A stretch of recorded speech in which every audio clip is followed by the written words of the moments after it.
Buenos días a todos y con todas. Bueno, muchas gracias por su presencia. Yo quería tener esta oportunidad de informar acerca de la participación del Ecuador, del Ministerio de Salud Pública, en la 53ª reunión del Consejo Directivo de la Organización Panamericana de la Salud, que se realizó en la ciudad de Washington la semana pasada. En esa reunión tuvimos el gusto de poder informar a los países de la región y declarar pues oficialmente algo que nosotros recibimos el 22 de septiembre, que fue la certificación de la Organización Mundial de la Salud de que el Ecuador logró erradicar la oncocercosis. La oncocercosis es una enfermedad que se llama comúnmente la enfermedad de la ceguera de los ríos. Se originó en el África y vino pues hace siglos a nuestro país. Nosotros hemos estado trabajando desde la década de los 80 en su eliminación, y su eliminación se logró aplicando estrategias que pues para nosotros es muy positivo de que tengamos un resultado así, porque lo que nos dice es que las estrategias que estamos implementando de vigilancia epidemiológica, de epidemiología comunitaria, de participación de la población, tienen resultado. El Ecuador se convirtió en el segundo país en el mundo en erradicar la oncocercosis, y eso pues después de Colombia, que lo hizo hace unos años. La oncocercosis estaba afectando a una población de aproximadamente 30.000 personas que vivían en las riberas de los ríos, que tenían presencia del mosquito que transmite la enfermedad, acá se llama la mosca negra, y pues teníamos presencia de casos en Esmeraldas y en Santo Domingo. El trabajo que se realizó en el Ecuador desde la década de los 80 no fue solamente por parte del Ministerio de Salud Pública, y sobre todo cuando comenzó el trabajo para la erradicación, hubo un trabajo por parte de la Asociación Latinoamericana para la Erradicación de la Oncocercosis, la Fundación Carter, la Organización Panamericana de la Salud y otras instancias. Y pues con esto hemos confirmado que desde hace 3 años no tenemos presencia de casos, no tenemos presencia del virus, del vector del virus. Quisiera informar que en mayo del año 2014, de este año, tuvimos la visita de un equipo internacional de expertos que pues atendiendo una solicitud del país que realizamos para que pueda constatarse la eliminación de la oncocercosis, realizó una visita a las áreas donde teníamos presencia del virus anteriormente, y en efecto pues lo ha verificado, ¿no? Tenemos una carta de felicitación por parte de la Organización Mundial de la Salud, de la Fundación Carter, y pues estaremos en las próximas semanas teniendo un evento para poder eso socializarlo aún más, porque realmente que es algo histórico, ¿no? Esto se constituye en un hito. Para nosotros es alentador que la aplicación de nuestro modelo de atención integral, que tiene un enfoque sobre el primer nivel de atención, sobre las estrategias de prevención sobre todo, han logrado este importante resultado que es reconocido a nivel internacional. Entonces quería eso, por un lado, compartirlo. Sé que ha estado ya en los medios, pero quería informarles pues que en esta reunión del Consejo Directivo fue algo que el Ecuador destacó y fue reconocido a nivel internacional. También quería tener esta rueda de prensa para poder hablar acerca del virus de la chikungunya, de la enfermedad que pues nosotros tuvimos un primer caso la semana pasada, un caso importado. Eso quiere decir que fue una persona que contrajo la enfermedad en otro país y fue atendida en una unidad en el Hospital Isidro Ayora de la ciudad de Loja. Es un buen indicador de que estamos que nuestras capacitaciones están funcionando bien, el hecho de que hayamos detectado una enfermedad que se concentra sobre todo en las zonas tropicales y subtropicales, y la hayamos logrado detectar con nuestro personal en la ciudad de Loja, donde no tenemos presencia del vector.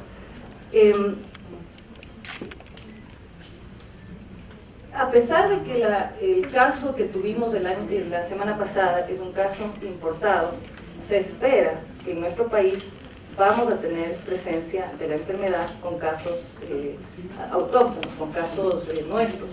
Y es algo que los datos a nivel internacional, y pues es evidente cómo ha crecido, los números de casos cómo han crecido a nivel regional en estos últimos meses. Nosotros tuvimos la presencia de la enfermedad en nuestro continente, en el Caribe, en diciembre del 2013 por primera vez. El hecho de que sea primera vez básicamente nos dice que nosotros no tenemos inmunidad hacia esa enfermedad. Se transmite por el mismo vector que transmite el dengue, el Aedes aegypti, que nosotros tenemos en nuestro país, y tenemos en todas las provincias de nuestro país, como decían, zonas tropicales y subtropicales. De diciembre del 2013 a la presente fecha se han incrementado el número de casos y han llegado a superar en esta semana los 739.000 casos a nivel regional. Quisiera destacar, por ejemplo, en República Dominicana tenemos 486.000 casos de la enfermedad en una población de 10 millones de personas. Entonces, y por ejemplo en Colombia, un país vecino, compartimos fronteras, tenemos una rápida presencia de la enfermedad de la frontera norte, donde comenzó, por su cercanía con el Caribe, a la frontera sur, que compartimos. Entonces nosotros desde hace varios meses, y hemos intensificado en las últimas semanas, hemos estado trabajando con los equipos, sobre todo de vigilancia epidemiológica y de atención para los pacientes, para poder estar listos para poder confrontar esta enfermedad, ¿no? Hay algunas ventajas que tenemos y hay algunas particularidades que necesitamos conocerlas en relación a esta enfermedad. Algunas de las ventajas, o la ventaja principal, ¿cómo se previene esta enfermedad? Como es el mismo vector del dengue, es el Aedes aegypti el que transmite este virus, la estrategia de prevención es la misma que hemos estado aplicando nosotros en el país ya por muchos años. El Aedes aegypti se reproduce en aguas limpias, eso quiere decir en agua que pueda recogerse en cualquier recipiente por agua lluvia, o en aguas que podamos tener dentro de los hogares, en recipientes para almacenar agua para tomar, etc. Y nosotros hemos estado implementando desde hace varios años estrategias de control del vector. Control del vector para las fuentes de agua, eliminando las fuentes de agua para que no pueda reproducirse, tratando las fuentes de agua, que por mucho tiempo lo hicimos con abate, y hoy estamos incrementando el uso de un biolarvicida que tiene algunas ventajas, que no es tóxico al ambiente, que tiene una buena efectividad en cuanto a la eliminación de los huevos del mosquito, y eso lo estamos implementando en las provincias donde tenemos el mayor número de casos de dengue. Eso hay que continuar, y eso es importante que podamos informar a la población, que no podemos realizar, digamos, la prevención sin la participación de la comunidad. Es importante que podamos identificar recipientes en las afueras de nuestros hogares, en la comunidad, en las escuelas, en los colegios, para poder eliminar recipientes que puedan recoger agua lluvia, para que podamos limpiarlos adecuadamente cuando estamos utilizándolos para almacenar agua, y que podamos trabajar con el Ministerio de Salud Pública para que podamos con el abate, con el químico o con el biolarvicida, poder tratar el agua para que no sea un ambiente que permita la reproducción del mosquito. El chikungunya, a diferencia del dengue, presenta sí fiebres. Muchas de estas enfermedades presentan fiebre al inicio, ¿no? Entonces es una alerta, pero es importante para nosotros que el personal está capacitado para poder diferenciar una enfermedad de la otra. Algo muy importante, el chikungunya tiene un nivel de mortalidad muy inferior al dengue, tiene una mortalidad menor al dengue. Presenta, los síntomas que presenta son fiebre, y dolor de articulaciones. En el caso del dengue es fiebre, dolor de cabeza, dolor muscular, pero aquí la característica de la enfermedad es el dolor de las articulaciones.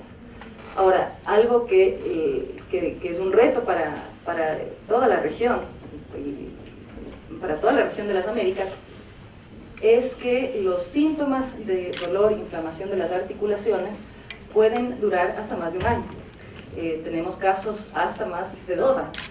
Entonces, esto presenta retos que son muy distintos a los retos que nosotros tenemos con el dengue. Con el dengue nosotros tenemos un caso, lo tratamos y puede resolverse en 2 semanas. Hay más alta mortalidad, eso sí. Entonces, cuando se presentan casos de dengue grave, pues requiere una respuesta fuerte por parte de los centros de salud, de los hospitales.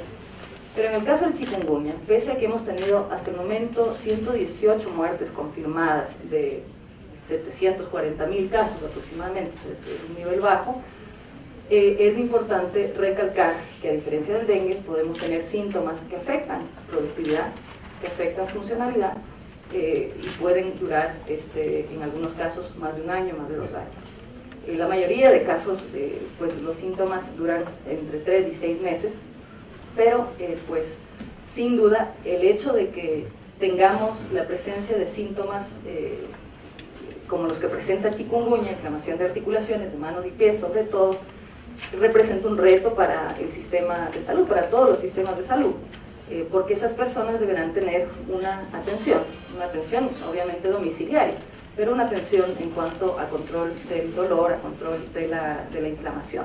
Y eso no es un periodo corto, es un periodo largo. Para nosotros, en algunos casos ya más complejos, se requiere también la atención por parte de especialistas, que pueden ser traumatólogos o reumatólogos.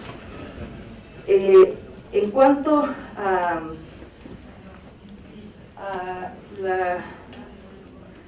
la respuesta que hemos tenido por parte del Ministerio de Salud Pública, la estrategia que hemos hasta el momento implementado y que reforzamos y continuamos implementando, es la capacitación a toda nuestra red de vigilancia epidemiológica. Eso quiere decir la red que nos va a permitir conocer cuando tenemos un caso, y la capacitación en la atención clínica a las unidades tanto públicas como privadas. Estamos nosotros ya con información o con el protocolo de atención listo. Eso lo hemos trabajado con la Organización Panamericana de la Salud, con los demás países también. Y este protocolo de atención estaremos pues, capacitando a profundidad y subiéndolo a la página web para que puedan acceder también el personal de los servicios privados.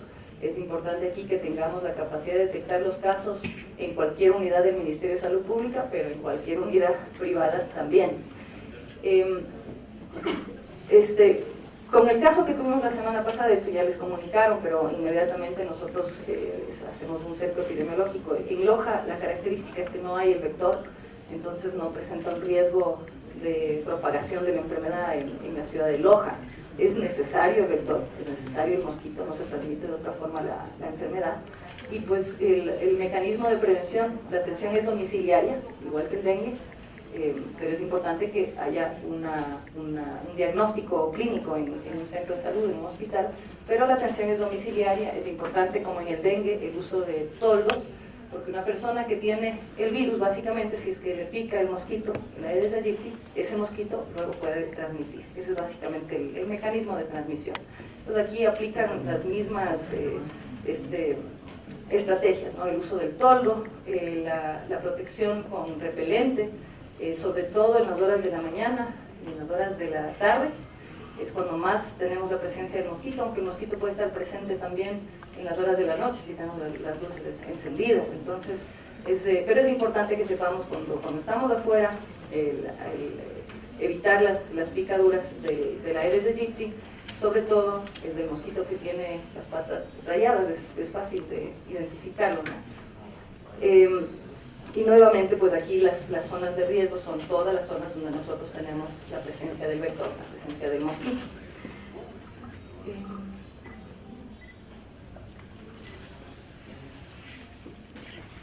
Reiterar la importancia, recipientes que puedan contener agua, eliminarlos tapar de forma hermética los recipientes que usamos para guardar, para almacenar agua.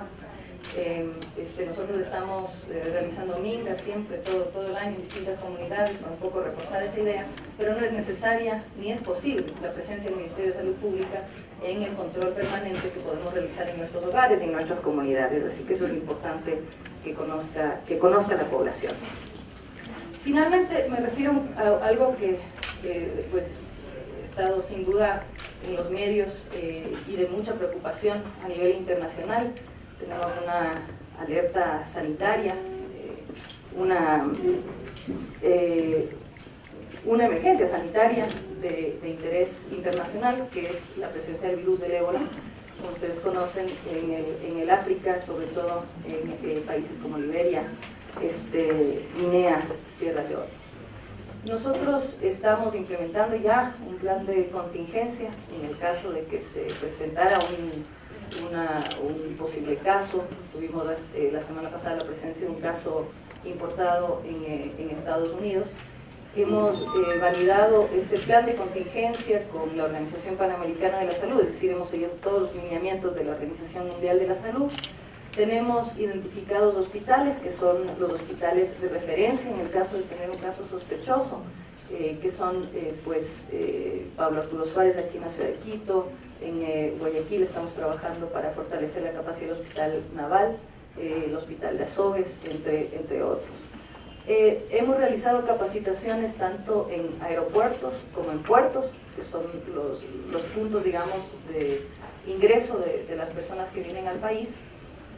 Aquí en los aeropuertos, por ejemplo, en los puertos, la importancia de identificar pacientes que puedan presentar síntomas, que básicamente sería fiebre, y que vengan de los distintos países o que hayan estado en los países afectados por el ébola en los últimos 21 días, que es el tiempo que tiene el virus, el máximo, digamos, de días antes de presentar síntomas.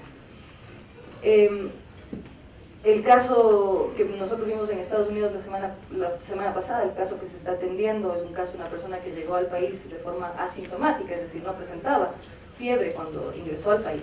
Y eso es algo que se tiene que tomar en cuenta. De la misma manera con el chikungunya, una persona puede ingresar al país sin presentar síntomas, sin tener fiebre, y por eso es importante no solo hacer el control en aeropuertos y puertos, sino reforzar la capacidad de detectar los casos en las unidades de salud, para cualquiera de estas enfermedades, ¿no? En el caso de ébola nosotros hemos adquirido, tenemos ya equipados los hospitales, el laboratorio del Instituto de Salud Pública e Investigación con la ropa de protección, tenemos las capacitaciones que se han realizado y estamos trabajando cercanamente con la Organización Panamericana de la Salud y la Organización Mundial de la Salud para que toda acción que nosotros tomemos sea en base a los lineamientos que nos den a nivel internacional a los distintos países. Creo que en términos generales eso era lo que quería informar, pero si es que tienen preguntas, pues con mucho gusto. Hemos realizado también capacitaciones, ahí lo que hacemos básicamente es informar a las personas que están ingresando, que nos informen, si es que tienen si es que presentan síntomas de fiebre, sobre todo nosotros, un caso de fiebre que ingresa por la frontera puede ser una fiebre una enfermedad que no sea de importancia epidemiológica, como puede ser un caso de dengue, puede ser un caso de chikungunya, etc. Entonces hemos capacitado al personal en los distintos puntos de acceso y sobre todo estamos con información en los puntos de ingreso para que las personas que ingresan puedan informar si es que han presentado estos síntomas y puedan informar al personal de salud que tenemos en los distintos puntos. En algunos puntos tenemos personal de salud las 24 horas, en otros puntos tenemos básicamente planes de contingencia o planes de atención si se presentaran casos. Como ustedes conocen, parte de nuestro modelo de atención es el trabajo que realizamos en red en los distintos centros de salud y los hospitales. Entonces, cuando se presenta un caso, nosotros podemos atender inmediatamente, no necesariamente con el personal que tenemos ahí. Si es que no funciona 24 horas de ese punto, esas decisiones, por cierto, se toman en base justamente a los lineamientos que tenemos por parte de la Organización Mundial de la Salud. El Ecuador es uno de los países, como todos, que están trabajando para dar cumplimiento al Reglamento Sanitario Internacional. El Reglamento Sanitario Internacional son las directrices que tenemos como a nivel mundial de cuáles son las características que debe tener nuestro sistema de vigilancia, cuáles son las acciones que nosotros debemos tener con aeropuertos, con puertos, etc. Nosotros hemos realizado, por ejemplo, en el último año, como parte de la aplicación del Reglamento Sanitario Internacional, varias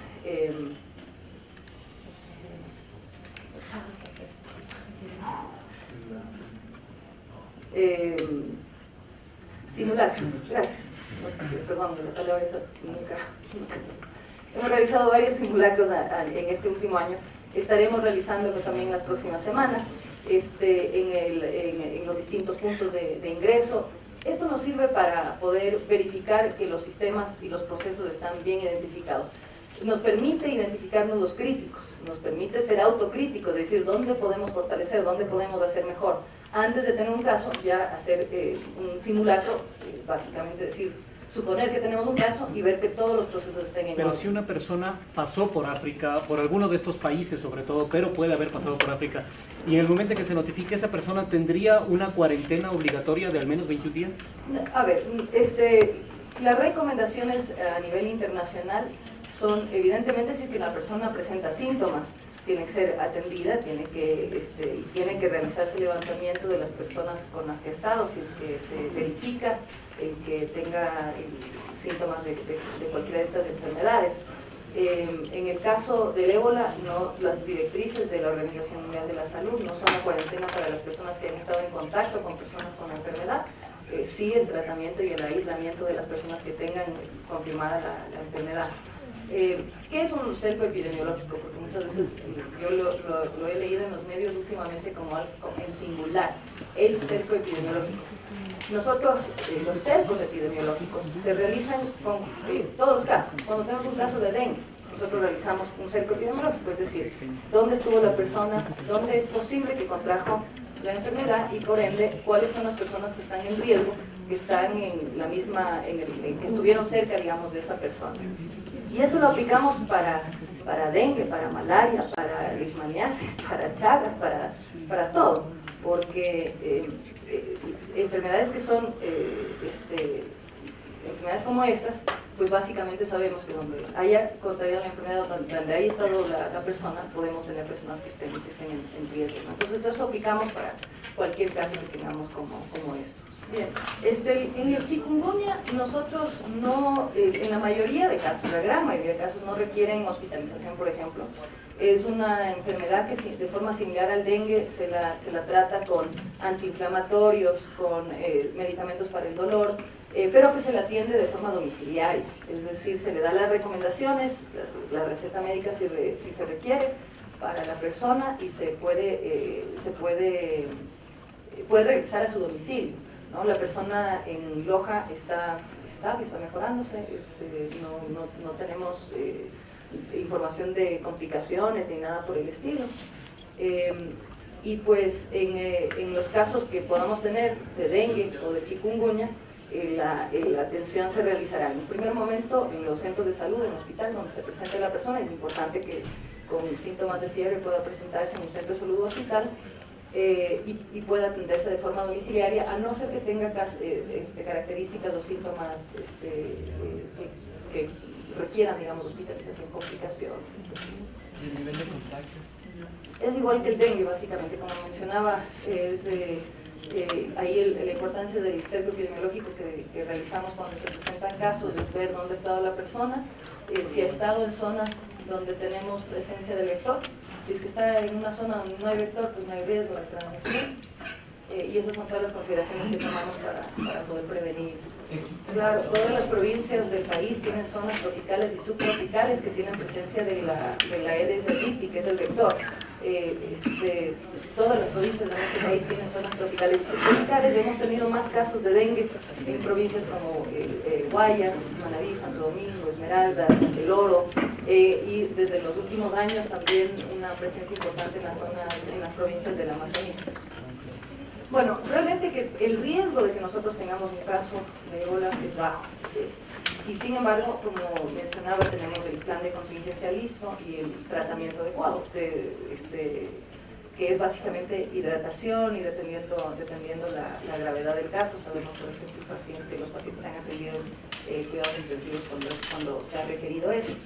En el caso de chikungunya, son básicamente antiinflamatorios, medicamentos para el dolor, tenemos una buena dotación al momento, pero evidentemente frente a un caso autóctono que se constituiría en una epidemia en nuestro país, nosotros tendríamos y tenemos la planificación de lo que tengamos que hacer para fortalecer la cantidad de medicamentos. Eso no quiere decir que vayamos a tener un desabastecimiento. Nosotros tenemos la planificación para el uso en base a la proyección del número de casos del dengue, por ejemplo, y de otras enfermedades que se tratan con los mismos medicamentos para todo el año, o más de un año. Entonces lo que se hace es básicamente ajustar esa planificación para poder reforzar la cantidad de medicamentos, sería para el próximo año. O sea, ¿no? Pero no es una en concreto, son antiinflamatorios. Antiinflamatorios, medicamentos para el dolor, depende de la cantidad de dolor y depende de cada paciente. ¿Y el ciclo del virus? No sé. Los síntomas, tiene 7 días. Sí, los síntomas se presentan entre 3 y 7 días y para resolver el caso alrededor de 2 semanas, pero en el caso de chikungunya la posibilidad de tener síntomas más allá de los 3 meses, de 3 a 6 meses en la mayoría de casos, en algunos casos de 1 año, en algunos casos ya más de 6 más de 2 años.